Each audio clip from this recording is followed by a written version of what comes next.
Brother Ron, and welcome to We All Be News Radio and TV, the news-free Dixie for the 21st century.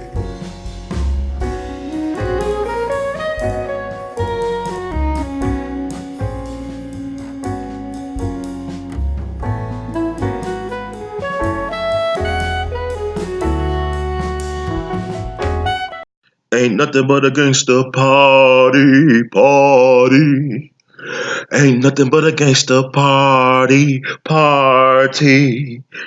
Ain't nothing but a gangster party.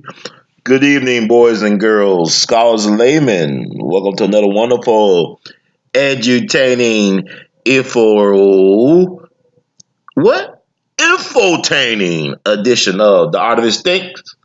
Thought Provocateur. I'm your host for the empowerment segment, Brother Ron, also known as R2C2H2 the Artivist. Thank you all for tuning in because knowledge is the currency of the universe. Let me say that one more again. Knowledge is the currency of the universe. So let me talk. Do a follow. Thanks for everybody for tuning in to the last segments I did. Overwhelming response about Jeffrey Epstein. Is it true? And also about the Red Summer analysis from 2019 and 1919. I'm going to do a part 2 of the Red Summer thing. And also this segment will be following up about Jeffrey Epstein. My thing is love and time, current events to historical events.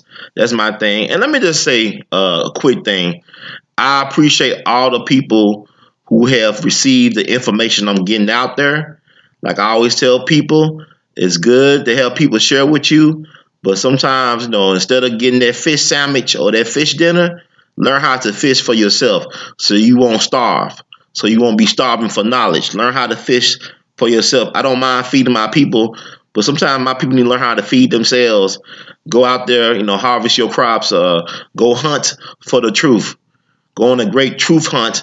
And it's interesting because I just want to talk about a couple of comments I seen, in particular on the Jeffrey Epstein piece. Like I tell people all the time, people misspoke, forget, might say things that are not correct, not on purpose, not trying to be a disinfo agent, but just things happen because you're human. It's called human error. And I saw not all, majority positive responses, but some people were critical, trying to dismiss something because I misspoke. Like I mentioned in the Jeffrey Epstein piece about the prime minister. I kept saying the prime minister from India, a lady who got killed, but she mentioned that bin Laden died in 2001 from natural causes. And the popular narrative is that he was killed by the Obama administration through Navy SEAL 6 team back in, I believe that was 2011. Somebody said, well, she was from Pakistan. Her name was Benazir Bhutto. And people try to use that as a way to discredit the whole message. And the thing about it is, like, if you say Nipsey Hussle, he got an Ethiopian background. And people say, oh, no, he's Eritrean. And yeah, but Eritrea was a part of Ethiopia for a long time.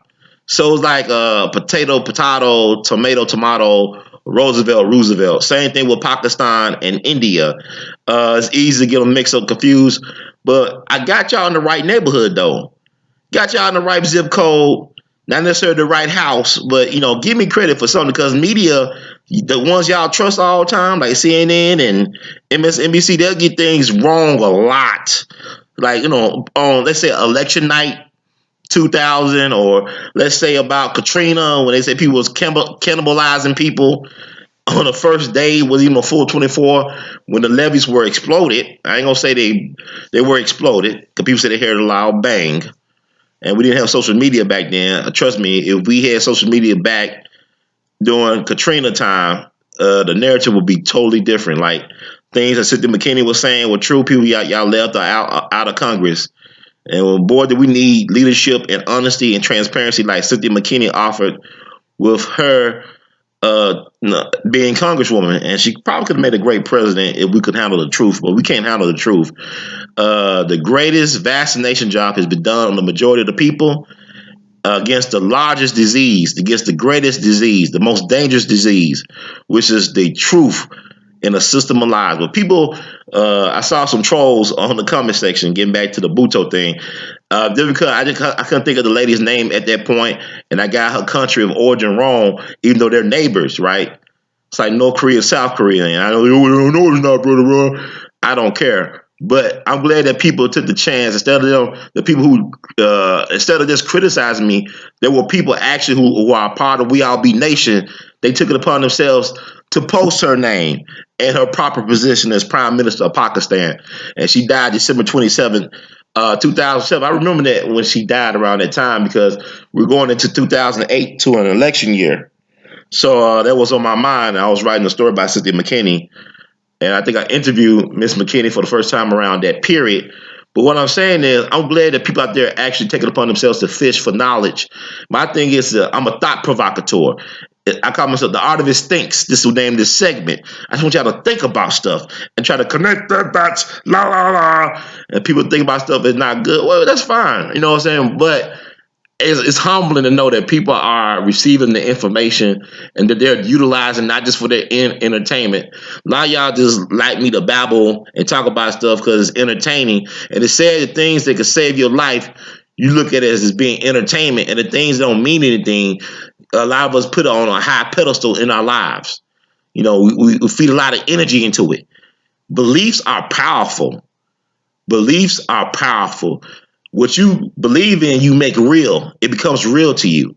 Like I told somebody before, we are living in a matrix with at least 7 billion different versions of reality. Now, thank you all who have been donating because YouTube are trying their best to demonetize everything I do. I do original content. They still want to monetize me.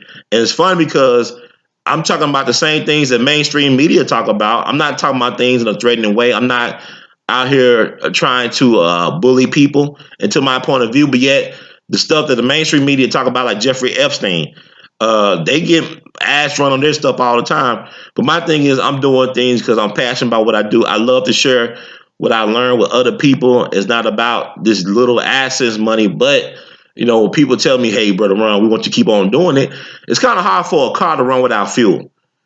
Yeah, well, buy an electric car. Even electricity costs money. Everything costs money. If you want this car, this We All Be car to run, help out with some of the gas. You know what I'm saying? Get to our cash app. It's R2C2H2. PayPal, Google Pay, email is R2C2H2 at gmail.com. You can buy some Artivist gear at our Teespring location, R2C2H2's place. We got the shelf at the bottom of this video near the description. So you should check out that stuff. That's the way to support because rent is real. Food is real. All these things I needed to sustain the movement because I really believe in y'all, and I'm putting myself out there every day with this truth. People know who I am. I walk down the street, people recognize me. They recognize We All Be. They tell me their favorite videos. You know, the passing of Baba Dick Gregory, the anniversary of his transition to a righteous ancestor is coming up, and he's been on my mind very heavily. Like I've been thinking about, Dick will be driving right now. He called the shot. He called this stuff was coming down the pipe, and I'm glad that I spent the time with him to learn at the feet of this master, of this guru, of this Jegna. And people say, well, I took it. I took the verbal actions for us. So by me doing that, now you got this rich legacy to draw upon. You know what I'm saying? But also, I want y'all to add to that legacy by being thought provocateurs and people who can see things for what they are with your magic glasses. So I say to say support the movement. Cash app R2C2H2. I'm literally trying to piece together stuff to pay my rent for the month, man. Rent due tomorrow. I'm literally like doing hustle jobs. I'm not above cleaning a toilet or picking up garbage or delivering food. I don't think that's beneath me at all. Matter of fact, the highest calling you could have in this life is service. It's being a servant for something. I'm serving people, whether it's delivering food or cleaning toilets or parking lots or doing podcasts or making art that make you think. I'm all about serving my people. And I don't look at that as being something beneath me. I look at it as being a calling, to be of service to your fellow man or woman, to be of use to the people, to be able to be used or utilized for a cause greater than oneself. This is why I do the We All Be thing. This is why I'm podcasting right now, even though they demonetizing me and trying to screw up my algorithms. Because it's funny because it's like I don't get the numbers that I should get in comparison to a lot of other folks. And people who are in the know, they say, wait, I don't understand why Brother Run don't get these hits and getting this stuff done. Because it's a game. It's an illusion. It's the Wizard of Oz. I am having an impact because I see people all the time take my talking points and not reference me. They'll take my talking points, they get out my social media, whether it be the memes I create, whatever, or anything I say in my podcast, people will run with those points and make it their own. Just like right now, I'm about to give y'all a jewel right now that nobody's talking about as relates to Jeffrey Epstein. Because it's nothing but a gangster party. American history is nothing but a big gangster rap album. American history is nothing but a big gangster rap album. And I'm going to prove it to y'all right now. Because I'm going to take this point and I'm going to put it out there. Because it's been on my mind. Because ancestors I be downloading or uploading, whatever you call it. I'm downloading stuff from the ancestors and I'm uploading it to the internet and to social media. So the ancestors be giving me this wisdom and knowledge, and I got these magic glasses on. I can't take them off. Even if I wanted to take them off, I can't take it off. Every time I try to take them off, they stay back on. They get put back on again. But with that said, let me connect the dots. Connect the dots. La, la, la, la. Jeffrey Epstein's interesting. Also, people got me saying suicided. And people say you should say commit suicide. No, it's suicided, meaning that he was murdered. When I say suicided, it don't mean I'm saying he committed suicide. I mean that he has been murdered. Dorothy Kilgallen, Gary Webb, Danny Casolaro, I think that's his name. Look up Danny Casolaro, the journalist who was found dead at a hotel in Virginia. I think it was West Virginia, a little bit over 30 years ago. They did an unsolved mystery of him. There's a lot of people that have ended up dead trying to put out the truth, on a hunt for truth. A lot of y'all don't even know who Dorothy Kilgallen was. Dorothy Kilgallen, over 50-some years ago, was one of the most well-known Americans on the planet. You understand? On the planet. She's one of the biggest TV stars. What's My Line? 25 million viewers a week. She had a radio show in New York, co-hosted with her husband. 1 million listeners in New York alone. She was a syndicated columnist, one of the most talented journalists, investigative journalists of her generation, really of all time. Ernest Hemingway, the great writer, called her the greatest female writer on the planet. That's high praise. And she had a syndicated column that was read over in 200 newspapers back in the day. This is before social media or internet. So she was a big deal. She was like a cross between Barbara Walters and Oprah Winfrey. And she was about to break open the JFK assassination. Like, she had a book she was working on. She interviewed Jack Ruby, the guy who killed Lee Harvey Oswald, twice. And she was on the move. She was a friend of JFK. And she wanted the truth to be known about what really happened to JFK. She did not buy the Lee Harvey Oswald acted alone if he even killed JFK. And they suicided her back in November of 1965. They suicided her in her 5-story brownstone mansion in Manhattan. They did how they did Marilyn Monroe.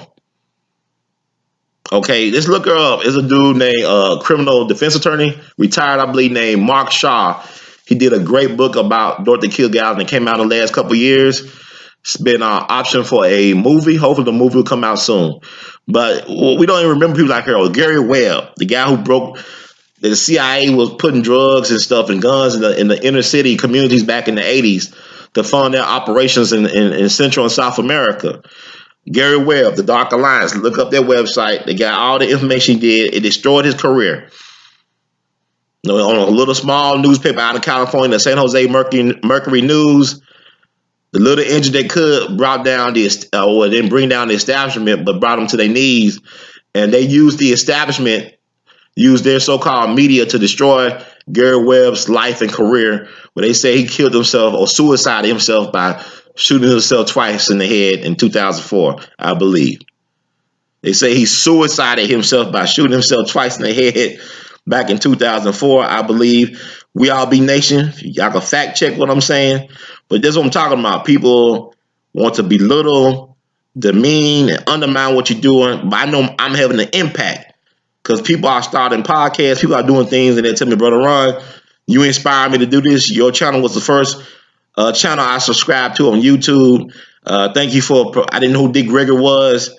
Thank you for providing information on Dick Gregory. I knew when I was in Kansas City around this time, back in 2016, I just saw Dick at the Improv. He called me, we talked the next morning. He said, Brother Ron, it shows like yours and the internet that's made me bigger than I was even in my prime. I'm better known now in 2016 than I was in my prime. And Dick Gregory was one point was the highest paid black entertainer in the country before he gave it up all for the cause, for the greater good. So I say all this to say, thank you all who have supported this movement, not only by listening, but also sustaining the movement by donating, by buying product, and by spreading the word. And by, giving me words of encouragement, whether it be through phone calls, text messages, and emails. So I want to thank you all. Thank you, thank you, thank you. And but please keep on helping me. We need to grow to help to sustain the movement.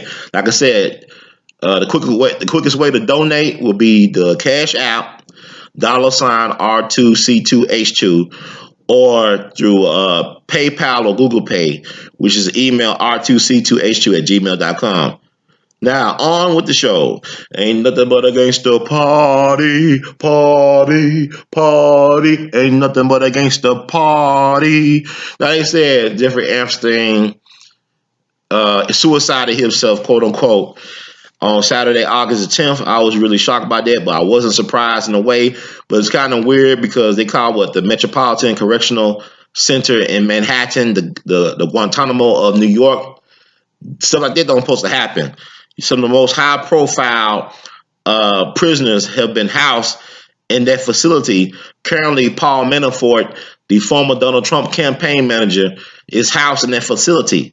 From my understanding, it once housed Bernie Madoff, the guy who stole a lot of money from other Jews. And I'm surprised he's still alive, but I believe that they killed his son a couple years back. I don't know if that was a hit or not, but his son was killed. Maybe that was tied into what his father was doing when he made off with all those Jewish people money, his own Jewish people. So that was really the ultimate betrayal. And also El Chapo, the notorious drug kingpin who's worth between $12 to $14 billion, was also housed at that correctional center recently before being sentenced to life plus 30 years. I still can't understand how billionaires can end up in jail for life plus 30 years. That's crazy. Why be a billionaire if you can't be above the law? So that I'm just saying, I'm just thinking out loud. But also, who else? So you had Bernie Madoff, you got Paul Manafort, you had El Chapo, but yet here is Jeffrey Epstein. He couldn't make it a month without being suicided. And he been on a suicide watch before. Then the guards were relieved of their duty. And from my understanding, how could he kill himself with anything in that room? Because everything is made out of paper. Like the everything, is paper. It's very light paper. But then I'm asking myself, how could Sandra Bland kill herself the way she killed herself? And I really do believe she was dead in that mugshot photo. And they never tell you what type of material that she actually used, the brand of the garbage bag that she used to kill herself, supposedly. She was suicided, man. We got to stop playing dumb because it's not on them to prove anything to us because they didn't have to show Bin Laden's body. You don't know when he died. The Bhutto lady said he died in 2001. Obama them said he got killed in 2011. That's like a 10-year difference almost. Come on, man. Come on. But anyway, I want to lay Jeffrey Epstein to another Jewish crook from Brooklyn. Guy named Abe Kid Twist Reles, who was a prolific hitman for Murder Inc. Not Ja Rule, it's murder. Not that Murder Inc., but the real Murder Inc. The ones that got them bodies. They don't got no bodies tatted on their chest. They got them bodies in the graveyard. That Murder Inc., consisting of the top Jewish and Italian hitmen of that era. During the 30s, Murder Inc., they said they had over 1,000 bodies around the country, from New York to L.A., up north to Cleveland, Chicago, down south even. So this is the combination, as they call it, Murder Inc., Murder Incorporated. The media called it top Jewish and Italian hitman led by Louis Lepke Buckhalter, who was one of the most powerful mob bosses. He was a Jew, but he was one of the most powerful mob bosses in the country because he controlled the garment district up in New York, the fashion district. He controlled the garment industry and the unions and stuff up in New York. And also his co-leader was Albert, the executioner, or the Mad Hatter, Anastasia. That was one of the most murderous mob boss, psychotic mob bosses of all time. This guy will be the future head of what it will become eventually the Gambino crime family. So you have the Mad Hitter Anastasia, the Italian, and Louis Lepke Buckhalter, the Jew, leading up Murder Inc. And Abe Kid Twist Reles was a cat from Brownsville. That's where Mike Tyson from, Brownsville in Brooklyn, right? Was a heavy hitter. He was a short guy, 5'6", but he was very good with his hands. He was known to use ice picks sometimes to kill people. Like sometimes he'll stick an ice pick in a person's ear and scramble their brains, and people thought they died from maybe a cerebral hemorrhage of natural causes, not because they had an ice pick stuck in their ear. People thought he was so adept at using ice picks to kill people. This guy was a prolific murderer, just a psychopath. And what happened was he was also a guy who knew too much, right? When the cops started cornering him in, he became a snitch. He became a federal snitch, or not just a snitch. He started snitching on his fellow hitmen. People like Pittsburgh Phil Strauss and Happy Mignon. People like that. He started snitching on his people, man. He knew a lot of information about the bosses. His testimony in court led to 6 of his fellow Murder Inc. associates, including Louis Lepke Buckhalter, going to the chair, to Sing Sing. Louis Lepke Buckhalter became the first and only, to this date in 2019, mob boss to ever be executed by the state. He was executed March 4th, 1944. Now, Tony Curtis, the actor, movie star, did a movie portraying Louis Lepke Buckhalter back in the 70s, I believe. Probably worth checking out. Also, I believe the dude that played Tommy Egan from Power kind of favors Louis Lepke. He could probably do a great portrayal of Louis Lepke Buckhalter in a movie, or even Dutch Schultz. I think he could do either Dutch Schultz or Louis Lepke Buckhalter pretty well in the movie. And once the Power thing, this last season coming up. But anyway, I say all this to say this cat ratted out all his associates, but Albert Anastasia said he ain't going out like Louis Lepke Buckhalter. Albert Anastasia, they whacked him back in 57. So this is back in 41.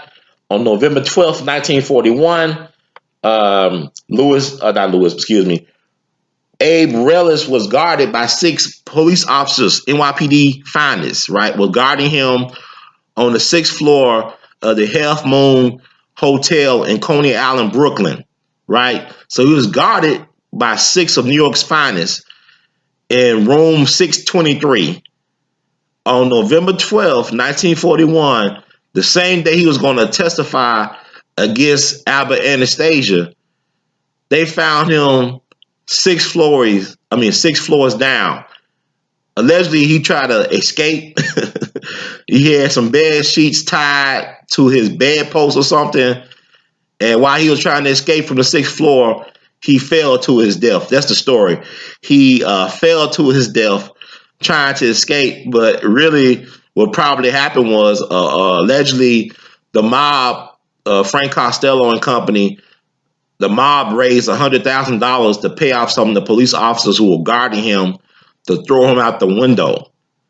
That seems more plausible than him trying to escape protection, because he was one of the most hated people in America, according to the mob. Where could he go without protection? I mean, they're going to wipe him out the map. So why would he try to escape when he's going to testify against one of the biggest mobsters in the country? So he got Clinton. Not just suicide, but they Clinton him. Arkansas him. That's A Kid Twist Reles, right? Jeff Epstein's from Brooklyn as well. And, He got suicided as soon as they started releasing all this information on Friday about his connection to the former governor of New Mexico and Bill Clinton inner circle guy Bill Richardson, and also to royal family member Prince Andrew.